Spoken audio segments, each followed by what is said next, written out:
رتل بصورة القاف القرآن واقرأ قراءات من التبيان.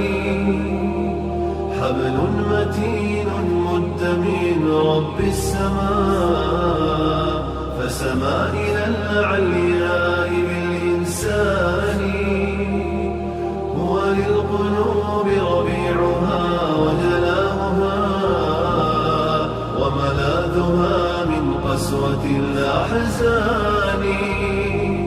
وهو الغنى والنور والذكر الذي يسقي القلوب حلاوة الإيمان. هو شافع ومشفع لمن